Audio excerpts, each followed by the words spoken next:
జగిత్యాల జిల్లాలో అమానుష ఘటన వెలుగులోకొచ్చింది. ప్రేమ పెళ్లి చేసుకుందనే కోపంతో కుమార్తెకు పుట్టిన మగబిడ్డను ఆమె తల్లిదండ్రులు అమ్మేశారు. తిప్పనపెట్టుకు చెందిన అశ్విని జగిత్యాలకు చెందిన సాయి కుమార్ను ప్రేమ వివాహం చేసుకుంది. సాయి కుమార్ తక్కువ కులానికి చెందినవాడంటూ అశ్విని తల్లిదండ్రులు ఆ పెళ్లిని ఒప్పుకోలేదు.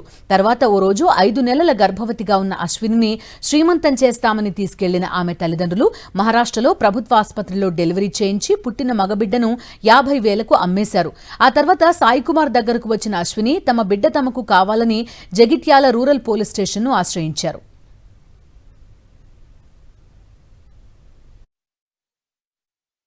డెలివరీ అయిన తర్వాత 11 డేస్కి అంటే మేము ఇక్కడ రూమ్కి వచ్చేసినాం. మా బావ వాళ్ళ అక్క రూమ్కి వచ్చేసిన తర్వాత 11 డేస్ నా దగ్గరనే ఉన్నాడు బాబు. తర్వాత వచ్చేసిన తర్వాత నాకు తెలియకుండానే బాబుని వేరే వాళ్ళకి ఇచ్చేసారు. ఇచ్చేసిన తర్వాత కొన్ని డేస్కి మళ్ళీ నేను ఇక్కడికి వచ్చేసినాను.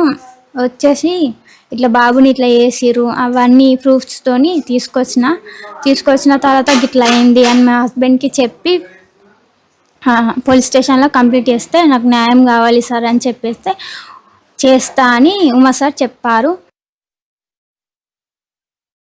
వీళ్ళ బావ బిట్కు లక్పతి వాళ్ళ అక్క ముంబైలో ఉంటుంది.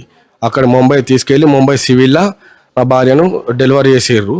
చేసినాక బాబు పుట్టినాక ఈమెను అక్కడ కూడా భయభ్రాంతులకు గురి చేస్తూ అక్కడ సంతకాలు అవి నువ్వు పెట్టావు అనుకుంటూ ఆ సంతకాలు పెట్టుకుంటూ ఆమెను గురి చేస్తూ మహబూబ్ నగర్కి 50,000కు అమ్మిర్రు. 50,000 మహబూబ్ నగర్లో ఇచ్చి వీళ్ళకి తీసుకున్నారు అబ్బాయిని. మా బాబును మాకు అప్పగించాలని కోరుతున్నాను.